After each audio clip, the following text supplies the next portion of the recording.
Hey guys, Jason over here at Cog Hill Farm. This is part 5 of the 5-part video series of the 3-day whole hog workshop put on by Hand Hewn Farm. And in today's video, it's all about preserving and curing meat like bacon and hams. Hope you enjoy.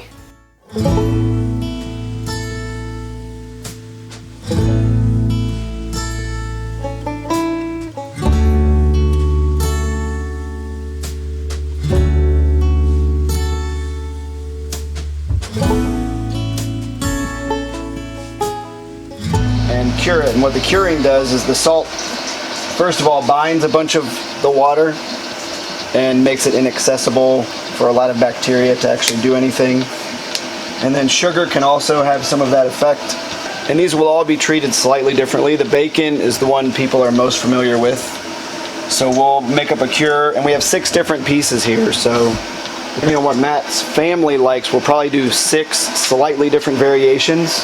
So Matt's family can learn what they like, and we'll record those cures, and we'll measure those cures so that the next time they make bacon they'll say, we like this one. So then they can do bigger chunks and they know they're going to like it. There are some things beyond the cure, like the smoking. What wood you use, how long you smoke it, how long you hang it to dry and let it lose some of its moisture later on. That can affect the flavor, but knowing the cure to begin with is kind of important.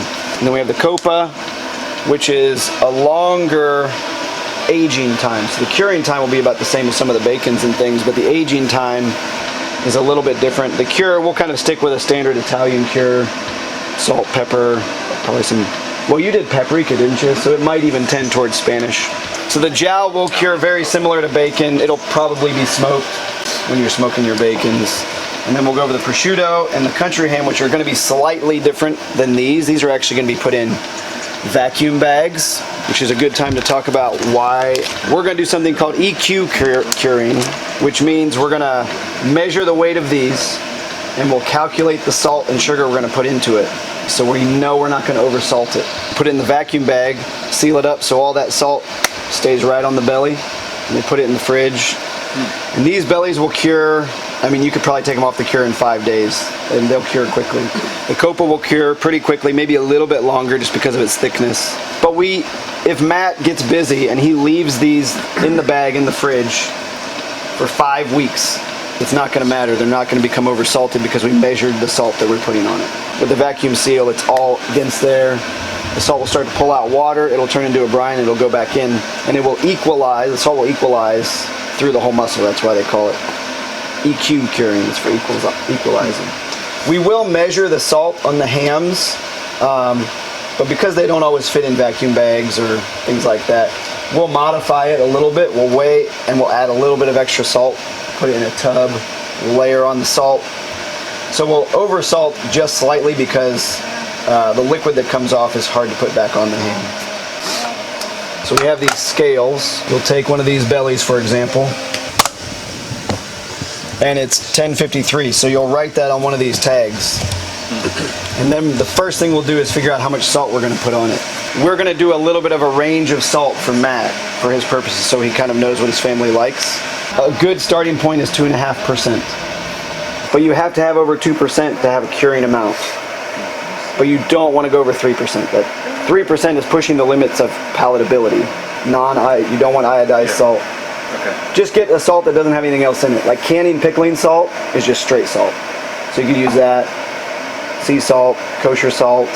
You could use Himalayan salt if you want to, but that's really expensive when you get into some of this stuff. Okay. And then people ask about like the coarseness of the grind. Mm-hmm. In this method, it actually doesn't matter because we're weighing it. Okay. If you were doing a volume measure, like by cups, it would matter. Because a cup of coarse is not the same as a cup of, So that's another reason we weigh things. So once we weigh that, write that on a tag. So each one of these will have a tag. And if you have to write on the back, you can. It's usually good to use a permanent marker for this because if they ever get wet. 1053 grams. Calculate 1053 times 0.025. We're going to start with 2.5%. And that gives us 26.325.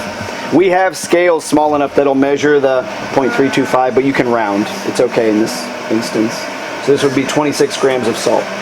And then after that, you have all sorts of flexibility, but in bacon, there's a sugar quantity, and sometimes it's up to equal amounts.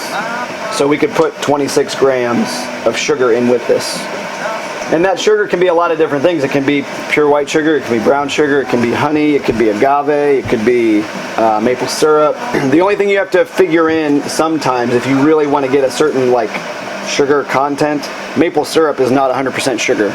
So you can go over that half. But if you're doing a liquid sugar, you can also glaze it with some sugar before you smoke it, if you want to. Or you can glaze it while you're smoking it. Some people do that. And the same thing with the Coppa. We'll do 2.5% salt, but we won't add a sugar content to this because Coppas don't always have sugar. Jowl will be just like the bacon. And the Lonza, again, the curing amounts are all the same. You'll notice as we do this, it's a repetition of the same idea, between 2 and 3% salt, and then whatever else you want to put on it. The sugar does have some evening effect with the salt. So on your palate when you're eating, you don't notice the salt as much if there's a sugar content. In on the belly and rub it around so the salt is making contact with everything. Then we'll seal it. We'll put the tag with it in a way that we don't open the seal. And these will go in the fridge. When Matt's ready to smoke them, a few days ahead of smoking, he'll take them out of the bag, rinse them off, put them back in the fridge, let them dry out a little bit. Then he'll get his smoker started, put them in the smoker. Cold smoking or hot smoking, you can do both. Doug and I only cold smoke our bacon.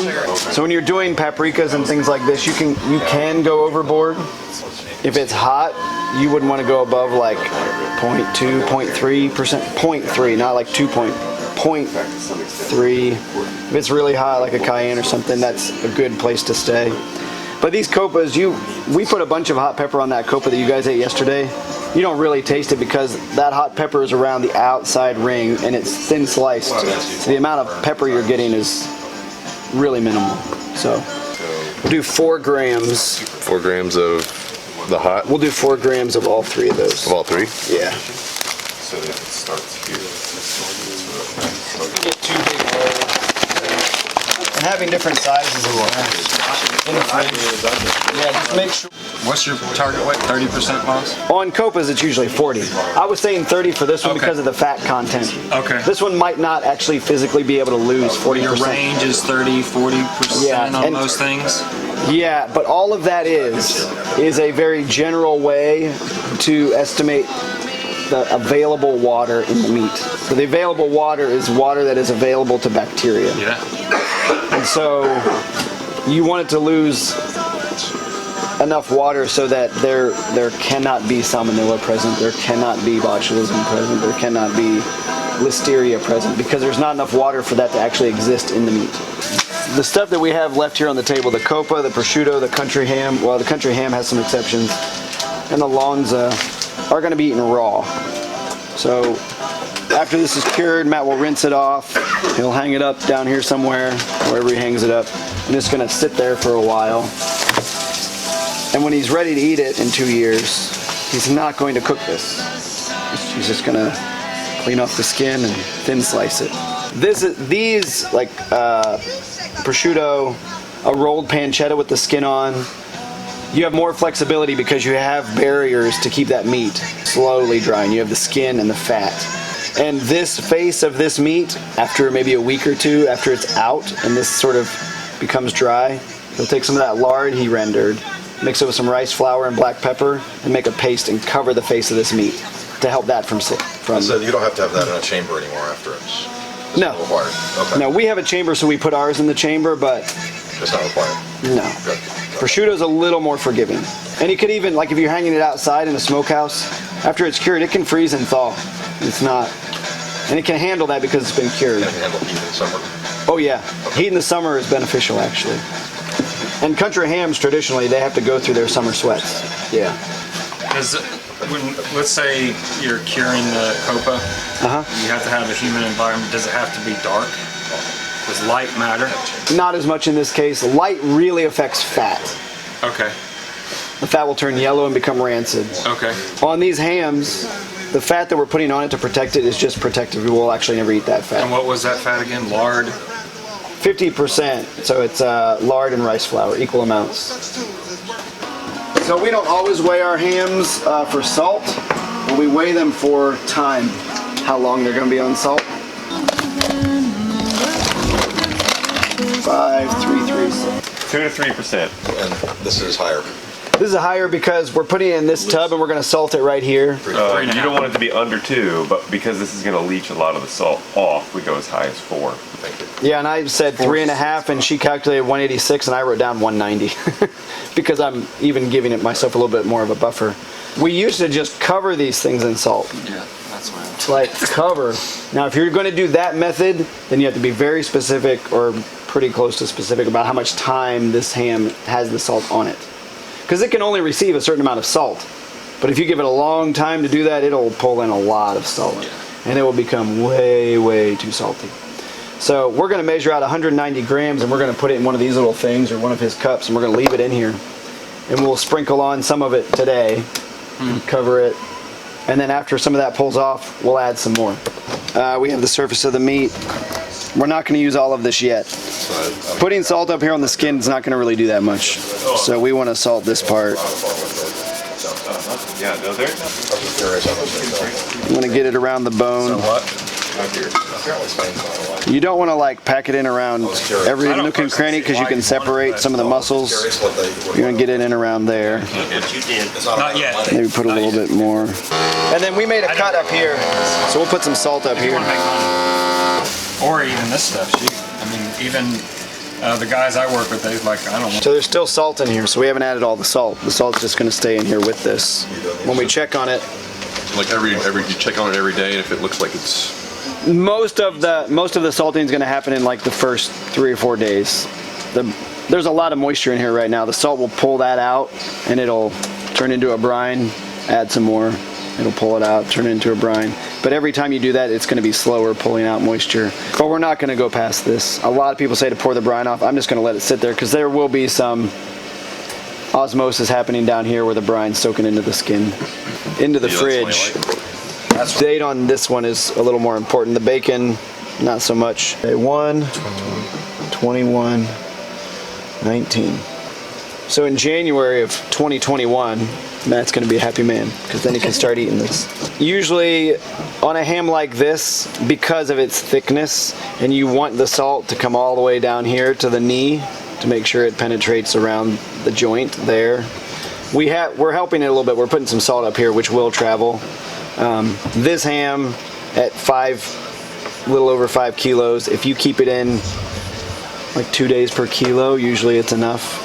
Which isn't very much in our case because our hams usually are on cure like a month, but this ham's a lot smaller, so 10 to 15 days. But because we've measured the salt, you can kind of leave it in longer because we're not really over salting it. What we're going to do here is we're going to put on this paper, pack it with a portion of this stuff, wrap it up, tape it up, and put it in a ham bag. And then sometimes when people cure these, they'll just hang them up in their smokehouse and cure them in there. Yeah. It doesn't have to be put in a ham bag because it's going to be in his fridge, but the ham bag's just for hanging it. And they hang them upside down with hock pointing down.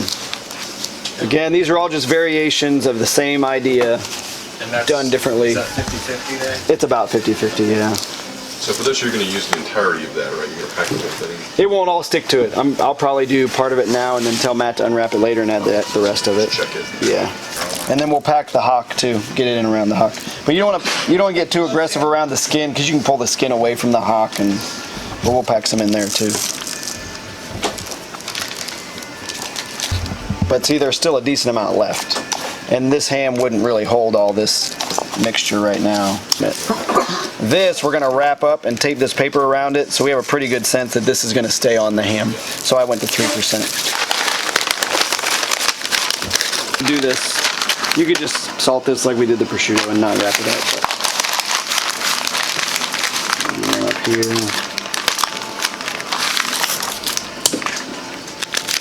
And then this will go in the fridge with this. And Matt, maybe in a couple days, will open this up, resalt, until all of this is used up. We want to use all that.